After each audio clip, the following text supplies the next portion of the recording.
শীত এলেই আমাদের দৈনন্দিন অভ্যাসে কিছুটা পরিবর্তন আসে।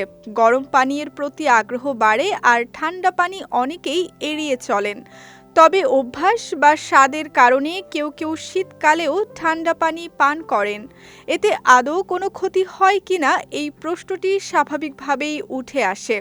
শীতে তৃষ্ণা কম লাগলেও শরীরের জন্য পর্যাপ্ত পানি গ্রহণের গুরুত্ব একটুও কমে না। শীতকালে শুষ্ক আবহাওয়া, ঘরের হিটার বা গরম কাপড় ব্যবহারের কারণে শরীর সহজেই পানিশূন্য হয়ে পড়তে পারে। পানি হজম প্রক্রিয়া ঠিক রাখা, রক্ত সঞ্চালন, জয়েন্ট সচল রাখা, ত্বক ভালো রাখা এবং রোগ প্রতিরোধ ক্ষমতা বজায় রাখতে গুরুত্বপূর্ণ ভূমিকা রাখে। তাই শীতেও নিয়মিত পানি পান করা জরুরি। বেশিরভাগ সুস্থ মানুষের জন্য শীতকালে মাঝারি ঠান্ডা পানি পান করা সাধারণত ক্ষতিকর নয়। আমাদের শরীর নিজস্ব তাপমাত্রা সামঞ্জস্য করতে সক্ষম।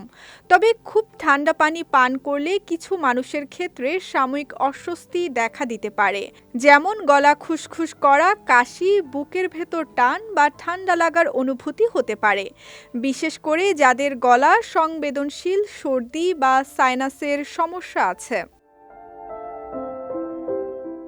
হজমের ক্ষেত্রেও ঠান্ডা পানির প্রভাব পড়তে পারে। ঠান্ডা পানি আগে শরীরের তাপমাত্রায় আনতে অতিরিক্ত শক্তি লাগে, ফলে কারো কারো ক্ষেত্রে হজম কিছুটা ধীর হতে পারে। এতে পেট ফাঁপা বা অস্বস্তি দেখা দিতে পারে। শীতে শরীর ভেতর থেকে উষ্ণ রাখার চেষ্টা করে, তাই ঘন ঘন বরফ ঠান্ডা পানি পান করলে শরীর আরও ক্লান্ত বোধ করতে পারে।